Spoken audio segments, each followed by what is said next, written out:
tensions entre la Russie et l'Europe continuent de monter en flèche.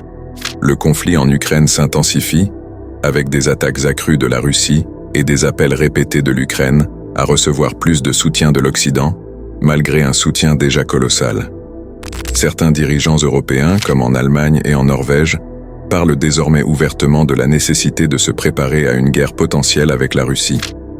Des alliances entre la Russie, l'Iran et la Corée du Nord se forment, et l'OTAN renforce sa posture. Sans oublier le conflit en Palestine et au Liban, les tensions entre la Chine et Taïwan, ou encore la Corée du Nord, la Corée du Sud et le Japon. Tout cela alimente une question. Sommes-nous à l'aube d'une nouvelle guerre mondiale ? Depuis que les États-Unis ont autorisé l'Ukraine à utiliser des missiles de longue portée sur le territoire russe, les tensions sont montées en flèche. Les efforts pour augmenter les budgets militaires et préparer les populations à une mobilisation générale montrent que l'Europe prend ces menaces au sérieux. Mais cela nous pousse à nous poser une question essentielle.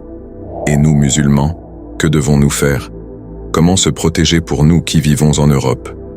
Le messager d'Allah nous avait déjà prévenu qu'à la fin des temps, les fitnas seront répandus partout sur terre, et que tous ces troubles nous mèneront à la sortie du faux Messie, le Dajjal, la plus grande tentation de l'histoire de l'humanité. Le prophète, sallallahu alayhi wa sallam, nous a averti que l'époque précédant la fin des temps serait marquée par des guerres et des conflits incessants, des injustices généralisées et une insouciance envers les rappels divins. Allah dit dans le Coran, « Mais ces gens-là, dans le doute, s'amusent. Eh bien, attends le jour où le ciel apportera une fumée visible qui couvrira les gens. Ce sera un châtiment douloureux. » Sommes-nous au prélude de vivre ces moments prophétiques ? Un conflit mondial à notre époque, avec les armes de destruction massive et les technologies avancées dont disposent les grandes puissances, pourrait véritablement marquer la fin de la civilisation telle que nous la connaissons. Un conflit à grande échelle n'épargnerait aucun aspect de la vie moderne. Infrastructures, économie, systèmes alimentaires et même les liens sociaux seraient brisés.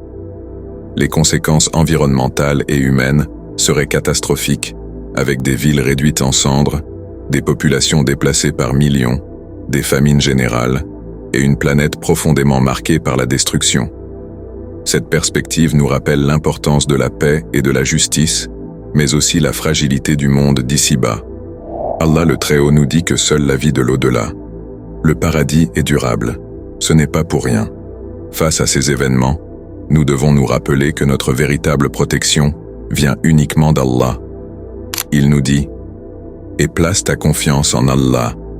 Allah te suffit comme protecteur. » Dans des périodes aussi troublées, il est crucial de rester éveillé et conscient des dangers qui nous entourent, sans sombrer dans la peur. Alors, comment se préparer face à ces épreuves ? D'abord en renforçant notre foi par la prière et l'invocation constante. Ensuite, en nous armant de savoir, comprendre ce qui se passe dans le monde et rester vigilants. Enfin, en nous efforçant de propager la paix et la justice autour de nous, car même au milieu des conflits, nous avons une responsabilité en tant que croyants. Et surtout, nous devons rester éveillés et ne pas être dans l'insouciance. Ces événements mondiaux sont un rappel. La vie sur Terre est éphémère, et seule notre relation avec Allah perdure.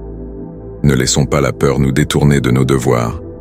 Nous le voyons clairement que la situation du monde va de pire en pire, et c'est justement dans ces moments-là que le croyant doit rester ferme dans sa foi. J'espère que cette vidéo vous aura été bénéfique, qu'Allah nous guide et nous protège tous.